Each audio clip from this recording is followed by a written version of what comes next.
Bienvenue sur le résumé de la 104e édition de Paris-Roubaix. Nous sommes le 29 avril 2006, 254 km au menu, 27 secteurs pavés à traverser sous le soleil et dans la poussière.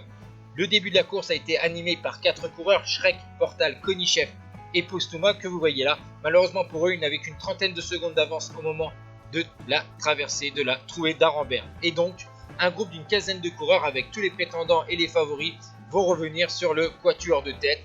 Donc devant, on a quand même des coureurs comme Van Petegem, Bonnén, Cancellara, Os, Balan, Guédon, Weissman, Gusev, etc. etc. D'ailleurs, Tom Bonnén, chose incroyable, le tenant du titre et vainqueur du Ronde, il est tout seul, ses équipiers sont derrière, ils vont rouler un long moment, mais l'écart va atteindre les 2 minutes et Tom Bonnén va se retrouver seul face à ses adversaires. Donc on va un peu parler de ses adversaires. Il y a donc Frédéric Guédon, vainqueur en 98, Van Petegem, vainqueur en 2003, Cancellara, 6ème du Ronde, et de Gant-Wevelgem, Host, qui a été battu par Bonnén sur le Tour des Flandres, Balan, 5ème du Tour des Flandres. Et n'oublions pas aussi le beau palmarès de Tom Bonnén, parce qu'en cette année 2006, il avait donc gagné le Ronde, mais le Grand Prix d'Escaut, 3 étapes de Paris-Nice, 4 étapes du Tour du Qatar, sans oublier le classement général de cette course en terre qatari.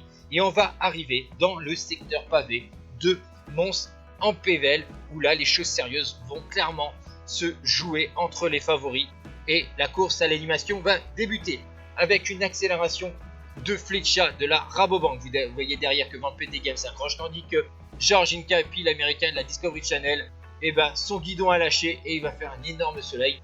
Il va être blessé, il va être contraint à l'abandon. Plus d'espoir pour l'américain pour remporter donc ce Paris-Roubaix. Ensuite, c'est au tour de Cancellara d'accélérer dans le carrefour de l'Arve.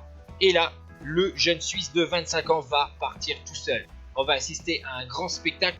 Derrière, il y a un trio avec Van Petegem, Host et Gusev qui sont partis en poursuite derrière le Suisse, tandis que Bonnén, Balan et Flecha, eux, sont à un 3e échelon.